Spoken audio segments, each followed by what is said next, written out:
if you're going to die, like for example, Path of Exile, there was a death where the character had to sort of implode and then explode with fire. So that required two different types of screams, and one's being an inner. So you think about mechanics of it. So you're imploding, which is probably drawing in breath, and then exploding, so it's exploding breath. So it's in and then out. Welcome everyone to a new episode of the Zero to Play podcast. I'm your host, Carla Duke, and today I'm joined by Gemma Laurelle. Gemma is a voice actor for video games and trailers where she has been working for over a decade. Her journey has led her through jobs on titles like EVE Online, Warframe, Path of Exile, Bloons TD, and more. Today, we'll be talking about what it takes to make it as a VO artist in games, a look into the process of producing VO in a game, and advice for those wanting to pursue a similar path. So sit back, relax, and enjoy episode 8 of season 4 of the Zero to Play podcast.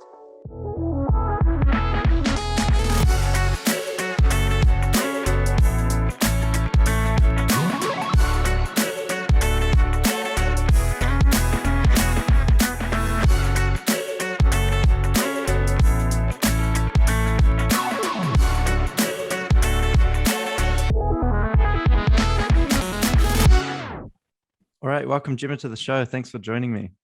Pleasure being here. Thank you. It's funny, all of a sudden I'm very conscious of my voice and how I sound, and that's something I haven't thought about any podcast until this one. So this is going to be a very valuable podcast, I can already tell. And because of that, I kind of want to just start with a question that's lighthearted, just to kind of be interesting to know. I'd love to know what your dream job is in the industry. Like, what is that like pie in the sky? If you got an email tomorrow, you'd just be over the moon, and that would just kind of make your year. Who would that like client, or what game would that be? Ooh. I would say it's like a genre game of adventure and puzzle solving. That's what I would pick. And, of course, we all want that hero game of it's a series, the rollovers keep happening. But it's more so the team that I'm working with that would excite me, the people involved in creating the game. So I'm open to where that would come from. When people have the right attitude, it's like magic to work with, and you're so thrilled to be part of it. But if I chose a genre, it'd be that action adventure, puzzle solving, open world. Nice. Yeah, I mean the experience that you have on like the EVE Online trailer or the Warframe characters, they're awesome, and I love that. And when I was kind of researching you, I read that it's written that you've got a transatlantic dialect, and I'd love to know like what that is. How do you describe that? Because I'm sure in the like VO industry, you kind of need to deconstruct your voice in order to like sell yourself to other projects. Can you explain like what that dialect is and what other kinds of dialects that exist are that are in the industry? Yeah. So transatlantic, broadly speaking, is where when you're listening, you can't quite pick where the person is from, which makes it super applicable to a lot of worlds in games, because if you have a very regional accent, then people like, oh, it throws you out of that timeline. Perhaps if you've got a futuristic game where maybe there's more of a melting pot of cultures where our accents start blending. So transatlantic usually is about a halfway point between standard US dialect, which is usually the West Coast Californian, and British. Australia and New Zealand happen to sit very neatly if you've got I guess you'd say a cultivated Australian accent or a cultivated New Zealand accent, where it's not too regional, it's general. You could slip into the transatlantic dialect fairly easily because you're not British and you're not American. You're kind of, I don't quite know where this is from. I think there's a classic reference to Cate Blanchett in Lord of the Rings when she's narrating. It's seen to be like a transatlantic accent. You can't it's not quite British, but we don't know what it is. Yeah, that's awesome. And it's also written that you've got a deeper, natural, and intelligent style. And one question I had was that something that you've consciously put yourself in, or was that just something that kind of came about naturally and you've just kind of sat in that space? It definitely wasn't conscious. I found that I naturally attracted certain types of work. I can't really control the depth of my voice. I miss out on a lot of anime stuff because they want the higher pitched, and I'm like, I'll be squeaking the whole way through. I'm like, I'm trying. So I think coming from the background as well of having been in the courtroom as a lawyer, there's a natural presentation style and a natural gravity to how I speak. So it sounds like I have authority, even if I don't know what the heck I'm talking about, which is, and it attracts a certain type of work. So for me as a female with a deeper voice, I attract roles that have authority. So soldiers, Mm, queens, goddesses, mm, usually often sometimes a villain as well, because it's quite intimidating to have a woman who's no BS sounding voice is like, oh, what do we do with this? mhm, We don't know. She seems, the uncertainty creates the villain in your mind. You think, well, because I don't know, you must be maybe bad. Like, so mhm. it's interesting. Yeah. So roles come to you and you figure out, oh, that's my voice. I've been described this way. Yeah, so I'm kind of curious, like, how do you figure that out? Like, how do you maybe you can speak on like your journey. Like, how did you get those first few jobs that helped you? Was it just kind of getting into an agency and then having that process of auditions and things to try figure it out? Like, was there any big key moment that helped you fall into that bucket and figure out like who you were? Yeah.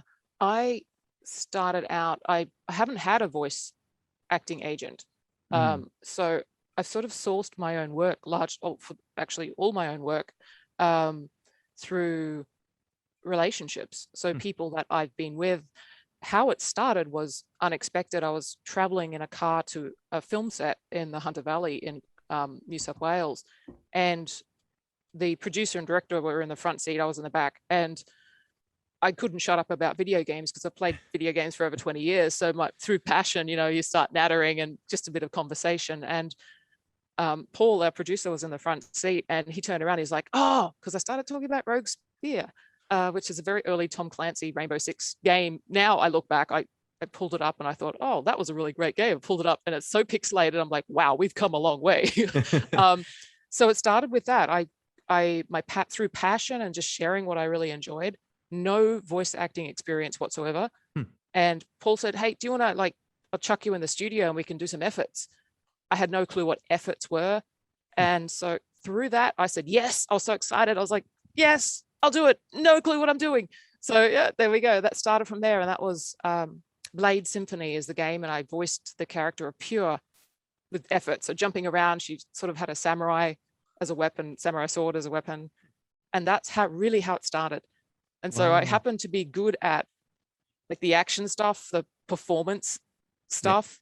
Um, and then from there, it was word of mouth. People Mm, who knew me, that I wasn't going to be an a-hole to work with, and that I was passionate and I really supported people creating things. I was always, somebody has an idea, I'm like, yeah, awesome. What can we do? It wasn't more like, oh, that's not going to work. So I think a sense of playfulness, curiosity, mm. and just working with people help you get your next job.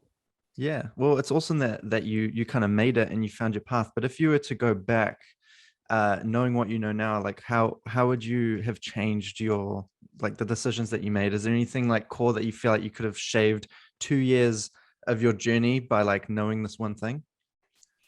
I would say, well, first of all, it's a long play game to be in Mm. voice acting. Pun, ha. But it seriously is a long-term career. But to try and help shorten it, I would probably, mm, I would suggest being more proactive in getting your own roles. Mm, Because I think coming from the film and television background where there's sort of a bit more of a linear process. You go to acting school and then, or acting workshop training, and then you get an agent, and then the idea is they're supposed to help you get work. In mm. voiceovers, you kind of left largely to securing your own work. So you're more of that independent contractor. So I think snuffling out work earlier on, being more proactive, not thinking that you didn't have any power, and that you had to wait to get an agent. Mm. I think I probably would have lent into that a little more. Yeah, it's funny. A friend of mine that I follow on Instagram, who's a sound designer, he kind of he grabbed footage from a game and then created his own sounds on top of it. Is that something that you often do in VO when you're maybe there's a game that you're really passionate about, or there's a game that you want to kind of get in front of? Do you ever record your own VOs on top of existing footage just to show your skills and your abilities that way? gosh, that's a really good idea. I haven't done it yet, but that actually sounds like a great way to showcase that you, like if you can dub a scene believably in your performance, that actually is a great skill set to have. And if you're not taken out, if in watching that dub, if you're not thrown out of the story and getting distracted with the voice acting, that's a great indicator that what you're doing is working. Yeah, I think that's actually really cool. I might go away and do that now. Well, because what I love about that is I think it's a great way to produce content, and I feel like in this day and age, like you were saying, building connections and word of mouth, I feel like if you can find a way to make regular content in your space, then that's a huge win to be randomly stumbled upon. And I thought that was quite a neat, easy way to kind of produce content by dubbing, but I wasn't sure if that really worked, or if it was something you could do on your own, or if you needed kind of more direction from a director to be able to really kind of jump onto someone else's vision. But maybe narrating, you could probably just look at, any like Lord of the Rings opening shot and then do your own narration on top of it. Yeah, definitely. Oh, yeah, I think either way, even if you're not going to publish what you've done, it's still building that skill set and understanding the medium of video games or dubbing. And also that, I mean, I'm hesitant, I think, because of copyright issues. I don't know how open some studios are to, using, I guess, although in a demo, you'd have to be pretty hard on somebody to, slam them for using footage. But it sort of that raises that question of whether you should produce your own demo as well, which is a big topic in the voiceover industry. I say, I mean, the idea is you try not to, because sometimes you can't have outside perspective and directing yourself. But I always say start where you're at. If that's all you've got, everyone starts from somewhere. I think I not smashed out my first voiceover. I just made up some scripts, which is like, I wasn't a writer, but I had to put something out there in the universe. You got to start with something. See if it sticks. Because you mentioned earlier that most of the people in the space are kind of independent contractors, I feel like equipment would be a big struggle, like pain point for a lot of people wanting to enter the space. Like, what's your advice for the equipment to get? Is there any like industry standard for getting, because you have your own equipment in studio, is that right? Like, do you go to any place to do your recordings? I'd love to know like that whole process of how do you actually like do your job right now if you were to get a call. Totally. Yes. At the moment, I have my own home studio. It's acoustically treated. I'm now in a position where I can afford to get some really lovely toys to play with. So I have the Neumann TLM 103, and that just works really well with my voice because it's deeper. But when I first started out, I mean, largely it comes down to budget. You don't know whether this is going to be a career that's going to be something you should be investing thousands in right off the bat without any experience. I followed that same path. I didn't know what to use. I recommend you don't have to spend a lot of money. You seriously don't. Like the microphones that are coming out now that are performing really well. I think I booked my first Warframe gig. I was using Audio Technica AT2020 USB plug-in mic for that in my I mean, I think George might have something to say about the ultimate quality of that, but it certainly wasn't brought to my attention. So I gathered it was good. It was usable. Awesome. But if I do have a couple of studios that I can go to externally, if I want to relieve myself of the pressure of being the sound engineer during recording, because you have to wear two hats when you're in the booth, and that can add a lot of, you're looking at your wave levels and you're like, oh, did it peak? Did I blow out there? Because sometimes the performance requires a sudden burst and you've got to watch that level. So you kind of, it takes you out of performing because you're looking at your screen and hoping you're not blowing it. So sometimes, a couple of times I have gone to an external studio. So that just takes that pressure off. And it's great. Sound engineers, I'm like, they're like a blessing. I'm like, thank you so much, because you just trust they're just so good at what they do.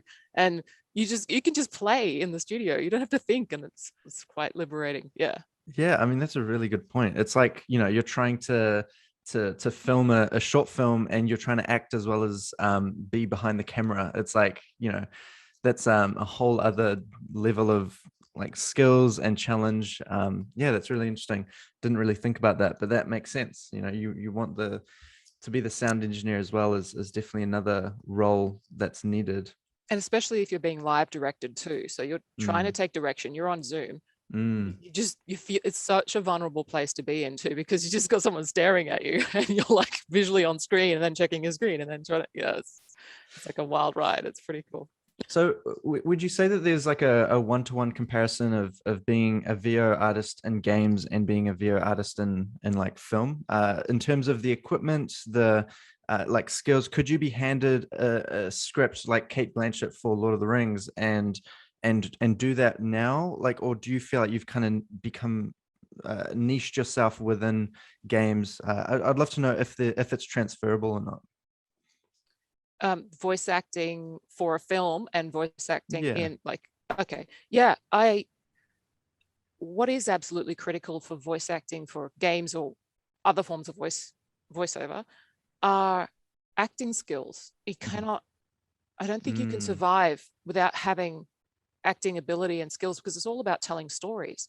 So I came from the film and television acting background first, and then discovered or fell into or was super passionate about video games. So it tended to merge that skill set with voice acting. And then I had to sort of get up to speed, because voice acting in specifically for video games requires skill sets that you don't need for film and television. mhm. You know, the technical stuff like working with the microphone, distance, projection.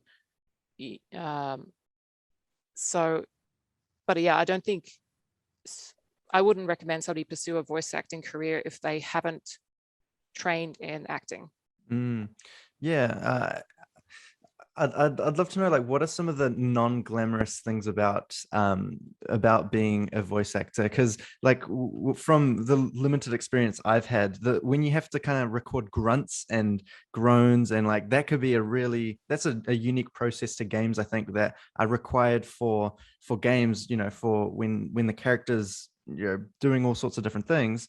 Are there any like things that aren't so glamorous, that maybe aren't so like epic as that EVE Online trailer that you did, that you think it would be worth bringing attention to? Oh gosh, I love this. It's such a juicy question. Yes, there are so many non-glamorous things to being a voice actor in video games. First of all, the overarching debunking the myth that you spend a lot of your time in the booth. You don't.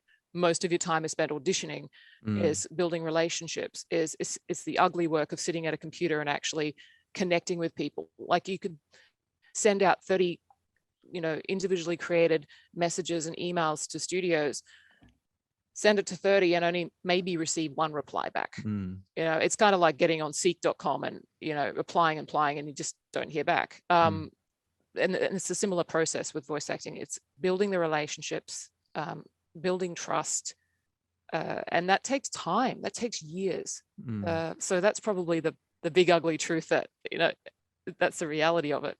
But, we want to work with people we know, like, and trust. And that takes time, and there's no shortcuts to that. The second one is, yeah, I guess the efforts, like when you mention the grunts and things like that, they're not pretty things to do in the booth, because you've got to let go of your ego of how you look. mm. So this is why it's beautiful if you can have a live directed session where you're not on camera, because it's not, you're spitting and you're sweating and your face is contorting in really weird ways to get that sound, to make sure that you're hitting that. If you're going to die, like for example, Path of Exile, there was a death where the character had to sort of implode and then explode with fire.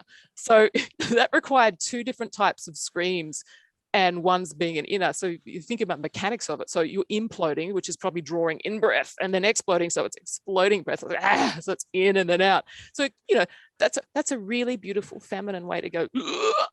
Like it's just like, I've had to do vomit sounds as well, but I find it so funny. I think auditory Mm, is my dominant sense. mhm.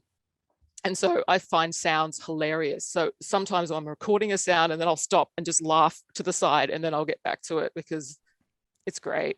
Yeah. Sounds are great. Sounds are everything. You try turning off a horror movie, turn off the sound on a horror movie, and it's not really that scary. You turn the sound back on, you're just like, Yeah.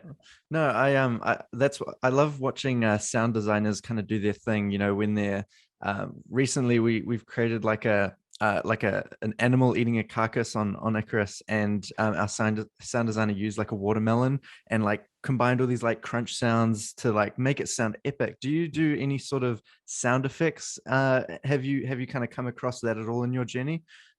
I have not for voice acting. I wish, but in acting, I think I was told that was called Foley, where I Mm, had to watch somebody on screen that was falling. They were fighting in a battle, and they were falling, and their jacket was made of like a canvas material, like that World War II kind of material. I literally had a jacket in front of me, and as they were falling downstairs, I was trying to mm, maneuver it in time and make it realistic. So, and I love that, like mm. smashing tomatoes for punching someone in the face. You discover that sounds that you hear aren't Yeah. what you're doing in the studio.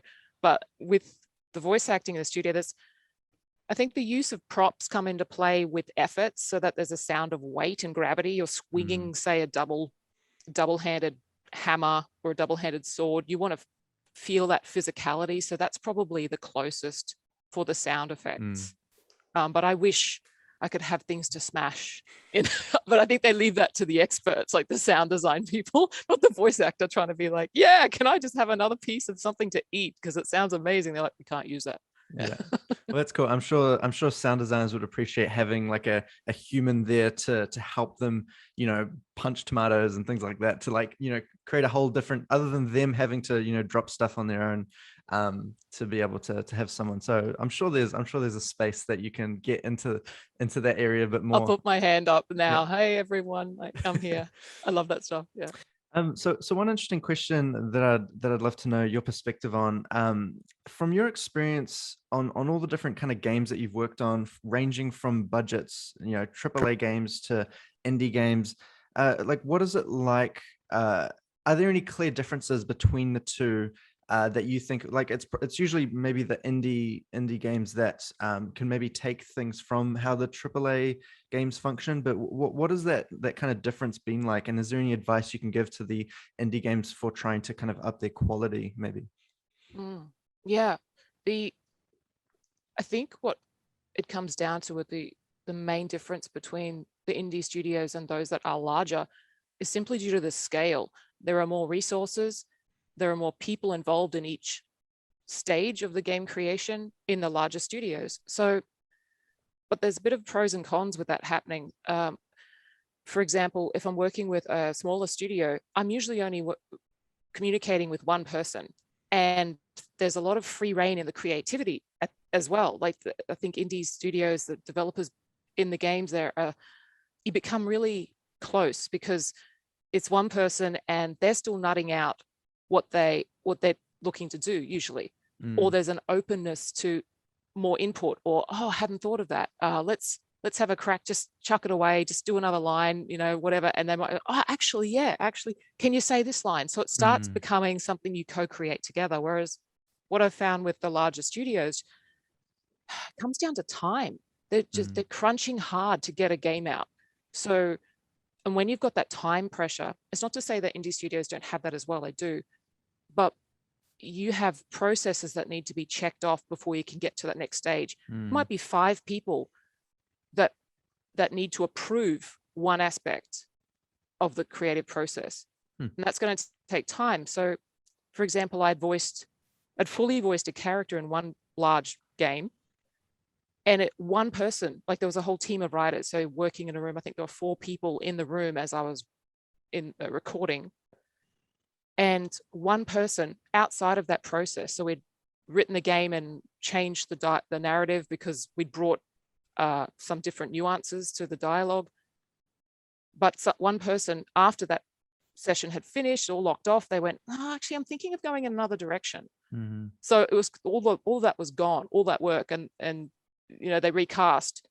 And that's mm, the nature of working. Once you get bigger, there's a point where it's not personal, it's just business, mm, and wild things will happen. And you're not quite sure who you're dealing with today. It might be, one person, and then the next day somebody messages Mm. you, oh, can we, so that's probably the biggest.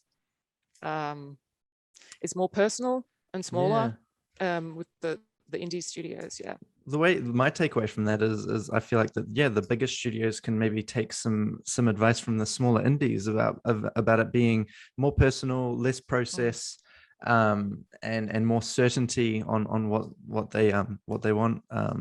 But yeah, that's a really interesting point about like co-creating something, and figuring it out together.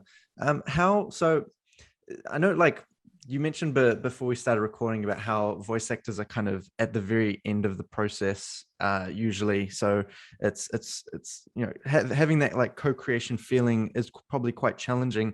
I'd love to know, how close do you think, or would you like kind of voice actors to be as part of the game development process? So say that someone listening was developing a game and they know they kind of need some sort of narration. Like, how early on in the process do you think you would like to be included in that kind of game development process? I would love to be included as early as possible. And I think voice actors, if they could be involved earlier, would be great, because it can help shape, because it is about storytelling. Mm. And also you can do a lot of test runs with voice actors. Like, we're thinking this dialogue, and just from sheerly having done it multiple times, you might say, actually, what about like this? This is a more natural way that we speak. Or maybe the character is going, they're thinking along these lines. So you can have a bit of input there. I think it's great for, I have had that experience where I was involved early on with the studio, and it sort of led into different directions that gave a choice, a multiple choice. Mm. And also it's a heck of a lot of fun. You do develop that a much deeper relationship, but most of the time, so that's the ideal state, but most of the time you feel you tacked on at the end. So everything's Mm. pretty much, there's a formula. This is the Mm. formula. We just need you to do this bit, so but it's still fun. Like, you realize everyone's just doing their job. Everyone's trying to do the best they can with the circumstances, the parameters, the boundaries that they're in. So I'm grateful to be part of any stage of the process, but it's super fun to be involved earlier. Yeah. Yeah, that is true. And I know a lot of other, like when it comes to third party, like I spoke to someone about localization on the podcast, and that's another thing that's usually tacked on at the very end. But like localization can really just help get that same feel of the game for different languages if they had a little bit more time, instead of just being sent the text in English and then expecting something in a week's time back in 13 different languages. If they had more time to ask questions and understand the design and what the intent was, they could provide more of that. And I think that's a lot. It's just because games are a combination of so many different areas. Every area could really do with a bit more love, I feel, which is tough. I think every game has different priorities that maybe they put things above others. But yeah, it's really glad. I'm glad that you're vouching for that, and that people can hear that, because they might not know. They might not know that VO artists would love to be in the process earlier, and that kind of thing. Yeah, definitely. Yeah.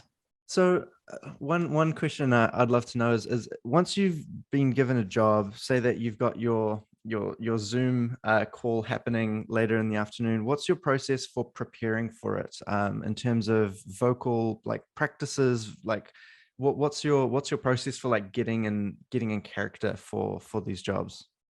Yeah. A lot of that has to do with in terms of character, is the sides or the addition that you've been given, or the script you've been given. If a picture, like an image, really helps. Mm. If there's a moving image, that really helps inform how they walk. There's a physicality to it. So Mm. I sort of absorb as much as I can from the character description, their environment, who they're relating, who do they interact with, and how do they feel about it. So there's all of that, but which is really the acting side of things and breaking the script down. But the physical side of things largely is about relaxing them, and whatever you need to do to help yourself relax, do it, whether Mm. it's yoga, or I love doing the shake, like just loosely, because we tend to Yeah. hold all that tension in our jaw, and that's the worst thing, because your throat's right here and you've got to use it. Also tools like a voice straw. I use the voice straw, which is the brand. So that straw phonation is a fancy word for that, but you're basically blowing through a straw for that resistance to help realign your vocal folds so that they're in line and healthy, not like slapping and crazy. That helps as a tool. Also for efforts, things that are vocally taxing, I use that in the booth as well, just to take a break, reset, and then back into it.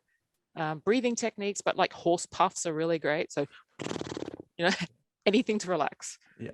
They're probably my go-to favorite things. And singing in the scale, so all of that, just to break it up. Yeah, that's awesome. Yeah. Have you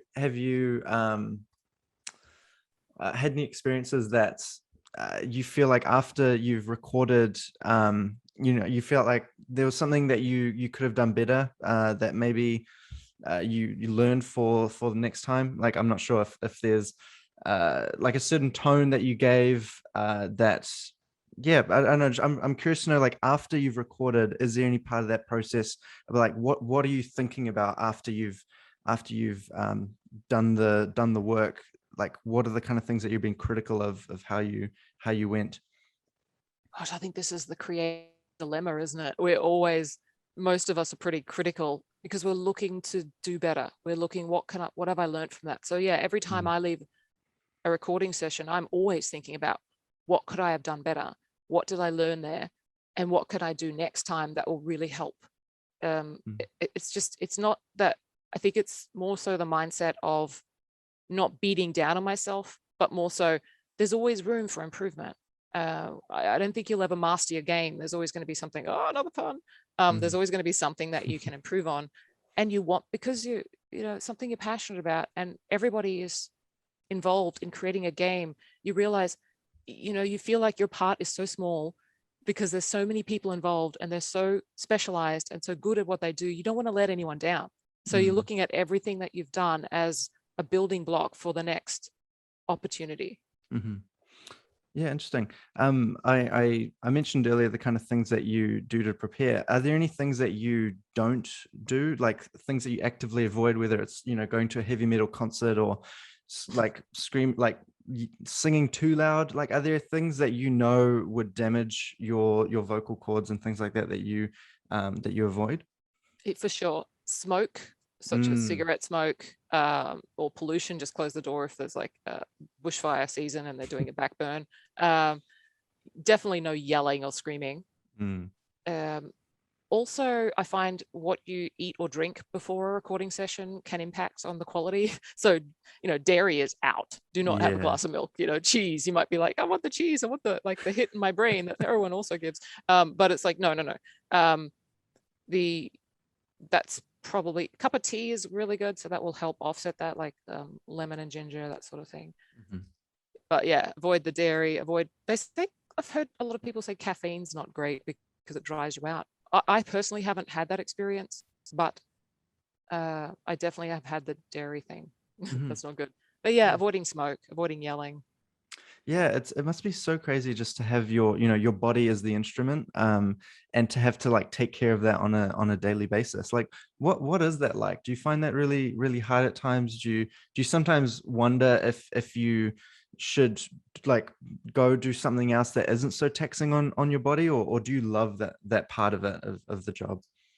I love it. But what I do find is it can be a very sedentary kind of a job, because it's not that you're voice acting for video games all the time, because it's the nature of the industry. It's up and down. You've got a job, you're booked, and then there's a space. So you're also voicing other jobs. I also voice for e-learning and corporate government training videos, things like that. So there's a lot of sedentary nature of sitting in a booth, and I find my body needs to move. So I actually have the problem of needing to do something else for the sake of keeping my body feeling normal, because we've got to be, a desk job. We live in a world where we use computers a lot. So remembering, oh yeah, I'm not just the neck up. I also am the neck down, and I need to do something to move that part of me, and it helps. Yeah. Yeah, no, it's a really, really good point. You mentioned earlier your first job that you got, and you also mentioned that you kind of came from film and then went into and found out about games. Do you mind talking a bit about how you first started in the industry, as a voice actor or as an actor? Like, where did your journey start in this creative field? I'd love to hear your story. Where did it start, with the voice acting or film and television, or? Yeah, well, I guess just, I mean, where did it start? Like, if you did start as an actor and then move into voice acting, I'd love to know like what that experience was like, or did you go straight into voice acting out of, did you study at all for this area? Right. Yeah, no. So I was a film and television actress before I did voice acting. And because I love video games so much, I played for over 20 years and I still do lots. I and because of that little opening, the gift of an opportunity to voice the first video game, from there, I I didn't get any vocal training. I received work and I kept receiving work. Mm, So I figured, well, something's working. I've done little workshops here and there, more so for uh, character development, ongoing acting work, but mhm, nothing vocally, no vocal training. hmm, But I think the industry as a whole is moving away from perfect voices mm, to believable voices. So you don't need to get that. This is the be fully enunciated. Nobody wants that anymore. We mhm. want the gritty, the oh god, you know Yeah, that you're not even emotion. saying your lines clearly. So it's not even perfect, but yet it works. We Yeah. believe that, and that's how we are in real life. So it's, for me, it's just been a natural learning, um, finding where I fit, where I don't want to fight to get roles. You know what I mean? I Mm, want to attract roles. So it's a different mindset to have. It's like, this is what I love doing. I'm so mm. excited and it's working. Keep doing what I'm doing. So I've kind of moved away from film and TV because I have a face for voiceover, I've realized. So I just keep doing what's working and I love it.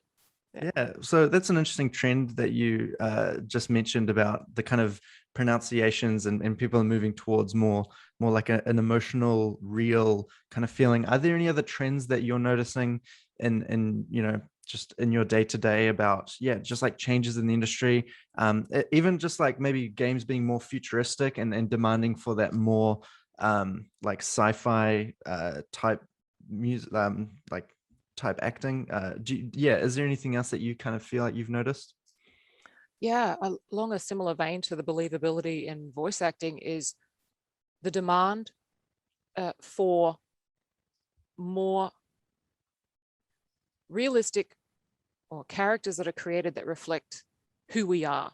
So we're seeing not just, like, I remember back in the day with the games I played, that many years ago, you'd choose your character. It was always male, Mm, white, soldier. I didn't think about it then because I'm just like, woo, I'm James Bond. Like, you don't even, you're there to have fun. You don't even see yourself because it's first person. But mm, now we're having a real change in storytelling where we want to hear more stories.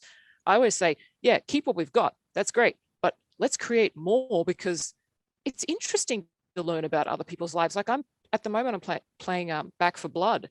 And so you can choose your character and then you get to hear their backstory. And you're like, mm, I didn't think that's where they come from. This is what they do. This is how they think. This is their attitude. These are their strengths. So I kind of find it educating, and I think mm. bringing more stories to the table. And that is what we're seeing more and more, which is awesome. Yeah. Hmm. That's awesome. Yeah. I mean, that's a great thing that I think video games provide, just like that experience with choosing your character. Are there any other things about games as a medium that you really love, that you think that you're really um, I don't know, passionate about, and you're excited to see continue just in games as a medium? Like, why do you like working in this space? Are there any other things that keep bringing you back to want to work in this space? Hmm. I'd say two big elements to that for me personally. One are the people. Like, when you're working with awesome people, creative people that have ideas, and then it's like this little ping pong, like, I'll bounce the ball back to you, and then so you're getting to play again, where we tend to lose that sense of play as when we become an adult. We become serious and it's about bills and it's about all the stresses of life, which you do have. But it gives you permission, and when creating video games with others, you have a sense that your contribution matters, and you can share and tell stories, and you've got permission to be creative. You're not going to be so judged for having some wild idea. Whereas in law firms, it's like, shut up, don't show your emotion. It's highly repressive. So it's a real gift to be able to work with people who are, there's a vulnerability that happens when somebody's sharing their idea or they're writing something, their dialogue that's coming from their mind, and there's permission and space to accept those ideas. That's one side of it. The other side that I'm really excited about are the, I guess again, it harks back to the whole idea of an adventure. With games can be a place where, there are non-violent options as a way of dealing with situations. That makes it interesting and fun. And also a sense of curiosity and exploring new worlds and learning new cultures, learning new languages. I was playing No Man's Sky recently, and you can't communicate with certain races because you have to go out and actually figure out the language and learn that first before you can really fully interact. So as a learning space in immersive worlds, it's so much fun. Even World of Warcraft with the Mists of Pandaria expansion, you had to learn discipline of waiting. You couldn't just have like my instant dopamine hit of being able to plant rice or in the paddy field and have it grow instantly. No, I had to wait and come back 24 hours because it takes time, man. You got to plant that seed and water and then wait. So that's sort of those ideas.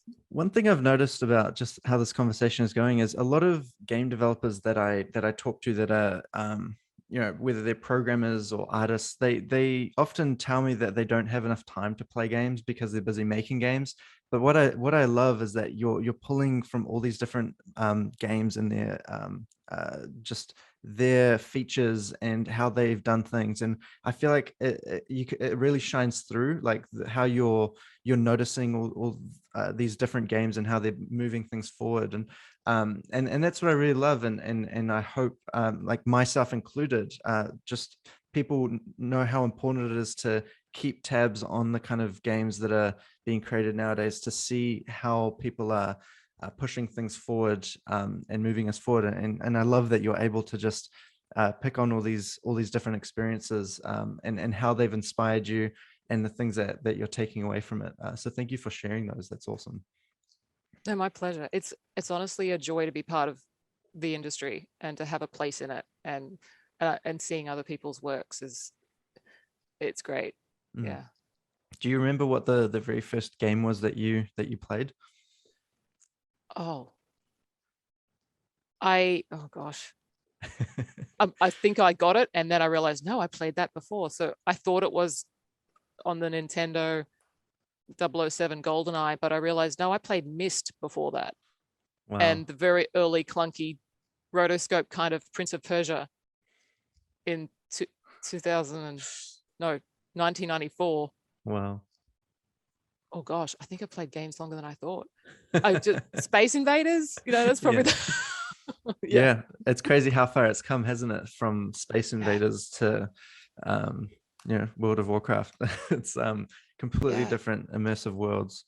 No, that's awesome. I've really loved kind of having you on. I'm trying to think if there's any kind of last juicy piece of like information I could get from you, but I think you've shared a lot of kind of the process. If people want to pursue voice acting as a career, if you were, say, starting out again today, like where would you go? What would you do first in order to commit to that as a career path?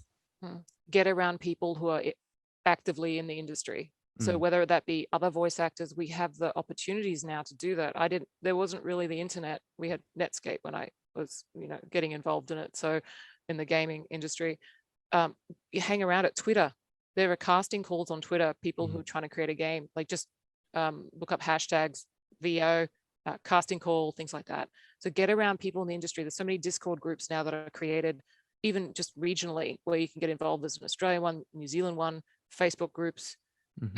Get in there, get to say hi to people. It's probably one of the most open and welcoming spaces you can be involved in.